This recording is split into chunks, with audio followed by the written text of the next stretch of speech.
আসসালামু আলাইকুম রহমতুল্লাহ। প্রিয় বন্ধুরা, আমি প্রায় সময় কথা বলি একজন সফল ব্যবসায়ীর বৈশিষ্ট্য, সফল ব্যবসায়ীর গুণাবলী, সফল ব্যবসায়ীর করণীয়। আজকে কথা বলবো সৎ ব্যবসায়ীর। সৎ ব্যবসায়ী হলো হালাল রুজি, সততাই হলো যার মূল পুঁজি। একজন ব্যবসায়ীর মূলত বেশি টাকা বা বেশি মূলধনের প্রয়োজন হয় না। তার মূল যে জিনিসটার প্রয়োজন হয় সততা, honesty. Honesty is the best policy বলা হয়।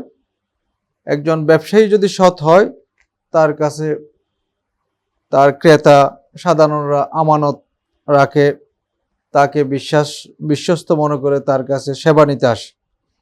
এই সেবা থেকে তার ব্যবসায়িক উন্নতি সাধিত হয়। তাই আমি বলবো ব্যবসার মূল পুঁজি হচ্ছে সততা এবং কমিটমেন্ট রক্ষা করা।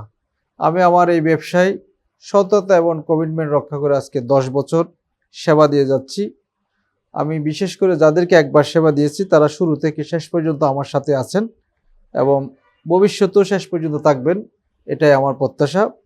আমি চাই কোয়ান্টিটির চেয়ে আমি কোয়ালিটিকে গুরুত্ব দিয়ে থাকি। কোয়ালিটির ব্যাপারে আমি কখনো কম্প্রোমাইজ করি না।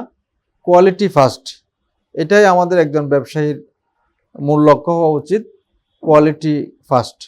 কক্স ট্যুরস অ্যান্ড ট্রাভেলস একটি স্বনামধন্য, বিশ্বস্ত এবং আমানতদার প্রতিষ্ঠান হিসেবে আজকে 10 বছর ধরে আত্মপ্রকাশ করছে। আসুন আমরা সবাই হজ, উমরা, টিকিট, ভিসা প্রসেসিং, হোটেল বুকিংয়ে কক্স ট্যুরস অ্যান্ড ট্রাভেলসের সাথে থাকি। কক্স ট্যুরস অ্যান্ড ট্রাভেলসকে সাথে রাখি এবং সেবাগুলি গ্রহণ করে একবার পরীক্ষা করে দেখি। সবাইকে এই আহ্বান জানিয়ে শেষ করছি আজকের টপিক। ধন্যবাদ সবাইকে।